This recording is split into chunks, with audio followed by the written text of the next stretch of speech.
الحمدللہ رب العالمین والصلاة والسلام علی سید المرسلین۔ بکھر سے ہمارے ایک بھائی نے میسج کیا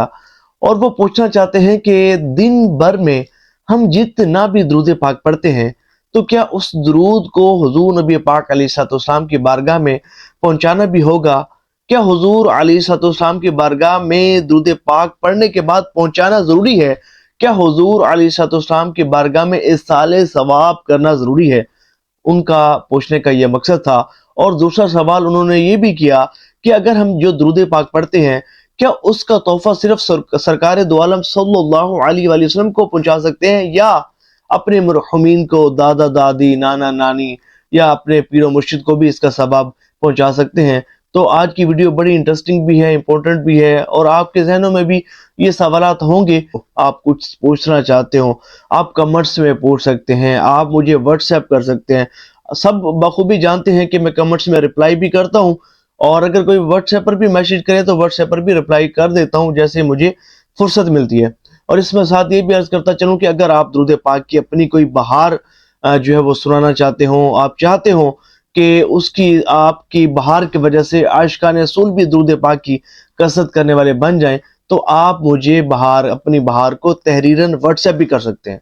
تحریراً سینڈ کریں گے مجھے بہت زیادہ فائدہ ہوگا، نہیں تو آڈیو بھی سینڈ کر سکتے ہیں۔ اور آپ کی خدمت میں عرض یہ بھی ہے کہ جب بھی مجھے واٹس ایپ کیا کریں، کوشش یہ کیا کریں کہ آپ کا واٹس ایپ 2 منٹ سے کم کا ہو، اور کوشش کریں کہ 1 منٹ میں آپ کی بات مکمل ہو جائے، کیونکہ سب کو رپلائی دینا بھی مشکل ہو جاتا ہے، اور پھر جب لمبے لمبے میسیجز آتے ہیں تو وہ کھولنا بڑا مشکل ہو جاتا ہے۔ اب ہم بڑھتے ہیں ان بھائی کے سوال کی طرف، اور سوال یہی تھا کہ کیا درود پاک پڑھنے کے بعد اس کو حضور نبی پاک علیہ الصلوۃ والسلام کی بارگاہ میں پہنچانا ضروری ہے؟ دیکھیں، اس کا جواب یہ ہے کہ اللہ تبارک و تعالی نے حضور صلی اللہ علیہ وآلہ وسلم کی مقدس دربار میں، مقدس روضہ انور کے پاس ایک فرشتہ کو مقرر کیا ہے، ایک دربان فرشتے کو مقرر کیا ہے، اور اس کا کام یہ ہے کہ دنیا کے کسی بھی کونے میں، دنیا کے کسی بھی گوشے سے حضور کا کوئی امتی جب آپ پر درود پاک پڑھتا ہے تو وہ فرشتہ اسے اللہ تبارک و تعالی نے اتنی طاقت عطا فرمائی ہے، اتنی زیادہ قوت سماعت عطا فرمائی ہے کہ آپ دنیا کے کسی بھی گوشے سے درود پاک پڑھتے ہیں اور وہ فرشتہ اپنے کانوں سے سن لیتا ہے۔ دنیا کے کسی بھی کونے سے حضور کا کوئی بھی امتی جب وہ حضور پر درود پاک پڑھتا ہے تو وہ فرشتہ اتنا پاورفل، اس کی قوت سماعت ہے کہ وہ آپ کو ریکگنائز بھی کر لیتا ہے، آپ کا پڑھا گیا درود پاک سن بھی لیتا ہے، اور نہ صرف درود پاک سنتا ہے بلکہ آپ کو بھی پہچان لیتا ہے، آپ کے والد محترم کو بھی پہچان لیتا ہے، اور آپ کا پڑھا گیا درود پاک حضور نبی پاک علیہ الصلوۃ والسلام کی بارگاہ میں پہنچا دیتا ہے۔ گویا کہ وہ میسنجر کا اس کا کام ہے، اس کا کام ہی یہی ہے کہ آپ کا پڑھا گیا درود پاک حضور صلی اللہ علیہ وآلہ وسلم کے مقدس بارگاہ میں پہنچائے۔ اب تصور کریں کہ ایک دربان فرشتے کی قوت سماعت کا یہ عالم ہے، تصور کریں میرے آقا صلی اللہ علیہ وآلہ وسلم کی سماعت کا کیا عالم ہوگا۔ اور حضور نبی پاک علیہ الصلوۃ والسلام کی یہ حدیث بھی ہمیں ملتی ہے کہ حضور صلی اللہ علیہ وآلہ وسلم نے ارشاد فرمایا کہ اہل محبت کا درود پاک میں خود سنتا ہوں اور دوسروں کا مجھ تک پہنچایا جاتا ہے۔ اور ایک روایت میں یوں بھی آتا ہے کہ اہل محبت کا درود پاک میں خود سنتا ہوں اور انہیں پہچانتا بھی ہوں۔ سبحان اللہ! تو پتہ چلا جو عاشق رسول، جو حضور کا غلام، حضور کی محبت میں ڈوب کر حضور پر درود پاک پڑھتا ہے تو اس کا درود پاک حضور نبی پاک علیہ الصلوۃ والسلام خود بنفس نفیس سماعت فرماتے ہیں۔ سبحان اللہ! سبحان اللہ! جب ہی تو میں آپ سب کی خدمت میں اکثر ہی عرض کرتا رہتا ہوں کہ جب بھی درود پاک پڑھو تو حضور کی محبت میں ڈوب کر درود پاک پڑھا کرو، حضور کی شان و عظمت کو ذہن میں رکھ کر درود پاک پڑھا کرو، اور اس طرح درود پاک پڑھا کرو کہ گویا کہ حضور نبی پاک علیہ الصلوۃ والسلام تمہارے سامنے رونق افروز ہیں اور تمہارا پڑھا گیا درود پاک سن بھی رہے ہیں اور تمہیں دیکھ بھی رہے ہیں۔ سبحان اللہ! اچھا، اب بات کرتے ہیں کہ اگر ہم حضور نبی پاک علیہ الصلوۃ والسلام کی بارگاہ میں اس سارے ثواب کا، درود پاک کے ثواب کا تحفہ پیش کریں تو کیا اس ثواب کا فائدہ حضور نبی پاک علیہ الصلوۃ والسلام کو ہوگا؟ کیا اس کا فائدہ ہمیں بھی ہوگا؟ تو دیکھیں، ایک بات یاد رکھیے کہ ہمارے پیارے آقا صلی اللہ علیہ وآلہ وسلم گناہوں سے پاک ہیں، معصوم ہیں، بخشے بخشائے ہیں، انہیں ہمارے درود پاک کی حاجت نہیں۔ دیکھیں جب اللہ کریم نے فرما دیا نا ان اللہ و ملائکتہ یصلون علی النبی، کہ بے شک اللہ اور اس کے فرشتے درود بھیجتے ہیں اس غیب کی خبریں دینے والے نبی پر، تو جب اللہ درود بھیج رہا ہے تو اللہ تبارک و تعالی نے اپنے حبیب پر درود بھیج کر اپنے حبیب کو ہمارے درود سے بے نیاز کر دیا۔ بے شک ہمارے حضور صلی اللہ علیہ وآلہ وسلم کو ہمارے درود کی اور ہمارے درود پاک کے ثواب کی حاجت نہیں، ویسے بھی بادشاہوں کو، شہنشاہوں کو،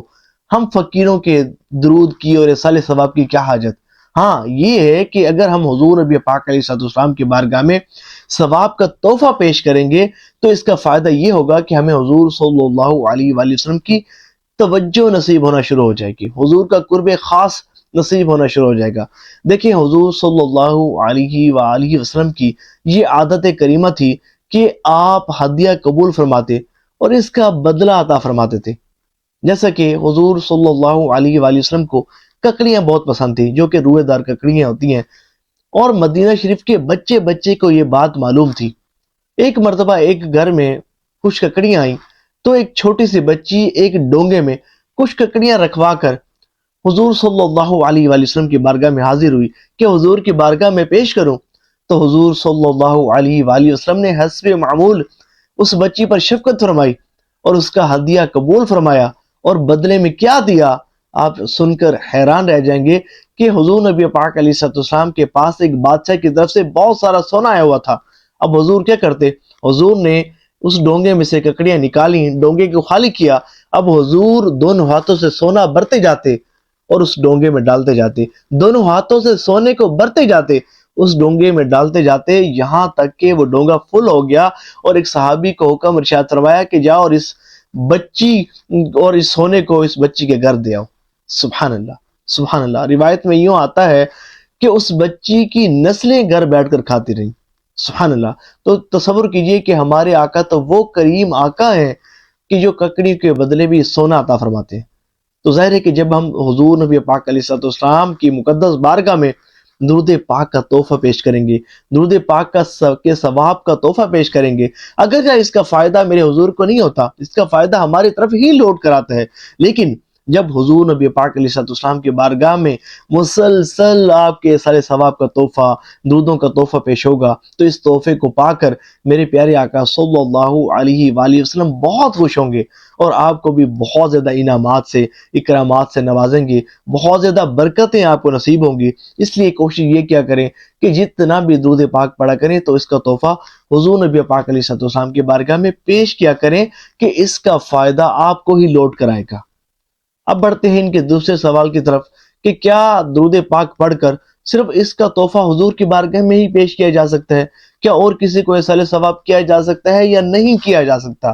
تو دیکھیں اس کا جواب یہ ہے کہ آپ جب درود پاک پڑھیں گے، اس کا ثواب حضور کے بارگاہ میں پہنچائیں گے، تو حضور کے توسط اور حضور کے وسیلے سے جس جس کو چاہیں آپ اس کا ثواب پہنچا سکتے ہیں، اپنے مرحومین کو اس کا ثواب پہنچا سکتے ہیں، اپنے والدین کو اس کا ثواب پہنچا سکتے ہیں، اپنے پیر صاحب کو اس کا ثواب پہنچا سکتے ہیں۔ جب بھی آپ وصال ثواب کیا کریں تو اس کا ثواب حضور نبی پاک علیہ السلام کے بارگاہ میں پہنچانے کے بعد تمام مؤمنین، مؤمنات، مسلمین، مسلمات کو بھی اس کا ثواب پہنچایا کریں۔ اور اس کا مختصر طریقہ یہ بھی ہے کہ بعض لوگ وصال ثواب کرنا طریقہ جو ہے وہ ان کو بڑا مشکل لگتا ہے اور وہ الفاظ دہرا نہیں سکتے کہ کس طرح کریں۔ تو سمپل یہ ہے کہ دیکھیں، اگر آپ دل میں نیت بھی کر لیں گے نا کہ یا اللہ یہ جو میں نے درود پاک پڑھا اس کا ثواب میرے آقا علیہ السلام کو پہنچے اور حضور کے وسیلے سے حضور نبی پاک علیہ السلام کے تمام امتیوں کو پہنچے اور میرے فلاں مرحوم کو پہنچے، فلاں مرحومین کو پہنچے، تو ان کو بھی اس کا ثواب پہنچ جائے گا۔ ہاں اگر زبان سے بھی الفاظ دہرا لیں گے یہ تو زیادہ اچھا ہے۔ تو دعا ہے کہ اللہ کریم جو سنا اس پر عمل کرنے کی توفیق عطا فرمائے۔